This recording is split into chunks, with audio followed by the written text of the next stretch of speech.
आज इन्फ्लेशन के नंबर आए हैं और इन्फ्लेशन के नंबर ये जाहिर कर रहे हैं कि तकरीबन 9.5 साल में कम व बेश थोड़ा बहुत महीना आगे पीछे हो सकता है, 9.5 साल में कम तरीन ये जो शरह है इन्फ्लेशन की वो फरवरी के महीने में हमारे सामने आई है।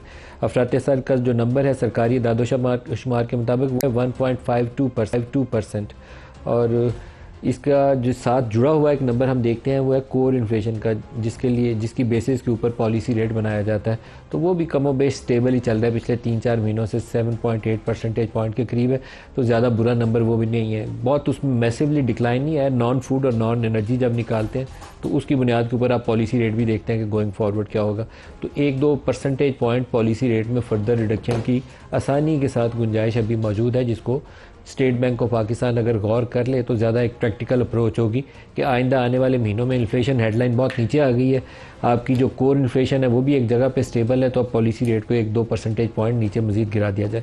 लेकिन जो दूसरा नंबर है इंटरनेशनल ट्रेड के हवाले से, पाकिस्तान से कितने बिलियन डॉलर्स की बरामदात बाहर जाती हैं और कितने बिलियन डॉलर की इंपोर्ट्स हम लेकर आते हैं, वो बहुत हौसला अफजा नहीं है। एक्सपोर्ट्स के नंबर में डिक्लाइन है फरवरी के महीने में, फरवरी ओवर फरवरी भी कंपेयर करें तो डिक्लाइन है और फरवरी को जनवरी से भी कंपेयर करें तो डिक्लाइन है।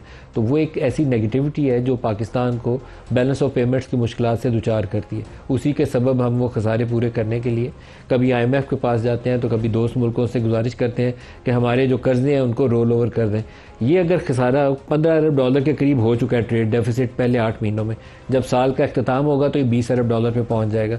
अगर हम इसको किसी तरीके से नैरो डाउन कर लें, इंपोर्ट्स हम कम नहीं कर सकेंगे क्योंकि आपको बहुत सी इंडस्ट्रियल मशीनरी चाहिए, ऑयल जितना है पूरी दुनिया से हम बाहर, एनर्जी नीड्स हमारी सारी इंपोर्ट बेस्ड हैं, तेल भी बाहर से आता है, आपकी LNG CNG वगैरह जो गैस हम यूज़ करते हैं लिक्विफाइड गैस वो भी बाहर से आ रही होती है। तो इन सारी ज़रूरियात को हम हटा के कहीं दूर नहीं कर सकते अपने आप से। सोलर की वजह से कुछ शिफ्ट आई है लेकिन फिर भी हमारी रिलायंस इंपोर्टेड एनर्जी के ऊपर बरकरार रहेगी। इसी तरीके से इंडस्ट्रियल मशीनरी है, बहुत सारी फिनिश्ड आइटम्स हैं जैसे ऑटोमोबाइल्स हैं, बहुत ज़्यादा बाहर से आती हैं। तो ये इंपोर्ट्स हम कर्टेल और नहीं कर सकेंगे, लेकिन एक्सपोर्ट्स में इजाफे के लिए गुंजाइश बेपनाह मौजूद है। हम ओवर द ईयर्स टेक्सटाइल का ही जिक्र करते हैं, लेकिन टेक्सटाइल के अलावा जो बाकी एरियाज़ हैं जिसमें IT और IT इनेबल्ड सर्विसेज हैं उसमें हम 8-10 अरब डॉलर आसानी से कमा सकते हैं। जब तक हम ये इंटरनेट से खेल कूद करना बंद करेंगे तो शायद हमें पता चले कि इसमें बहुत ज़्यादा पोटेंशियल मौजूद है और बहुत तेज़ी से इजाफा हो सकता है। अगर अभी हम 3 अरब डॉलर या 3.5 अरब डॉलर कमा रहे हैं तो इसको 2-3 सालों में 10 अरब डॉलर पर ले जाना ज़्यादा मुश्किल नहीं है। इसी तरीके से आज वो PTA से खबरें हम देख रहे थे कि वो 5G की लाइसेंसिंग के लिए जाएंगे। 5G बाकी दुनिया जा रही है तो हमें पीछे रह के क्यों अपना नुकसान कर रहे हैं, तेज़ी से जाना चाहिए। इसी तरीके से जो बंदिशें हम लगाते हैं, कभी इंटरनेट को स्लो इसलिए करते हैं कि ट्विटर को बंद किया जा सके, काबू किया जा सके, कभी और किसी को बंद किया जा सके। इस खेल से हमें निकलना चाहिए और इनको फैसिलिटेट करना चाहिए।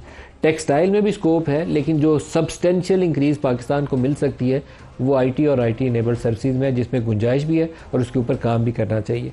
तो ये ओवरऑल एक कॉन्टेक्स्ट है। हुकूमत को भी 1 साल पूरा हो चुका है। पाकिस्तान पीपल्स पार्टी PMLN की इत्तेहादी जमात के तौर पर साथ मौजूद है, वजारतों में हिस्सा नहीं लिया, कैबिनेट एक्सपेंशन भी हुई तो उसमें उनके वज़ीर शामिल नहीं हुए तो उनके तहफ़्फ़ुज़ात भी मौजूद हैं।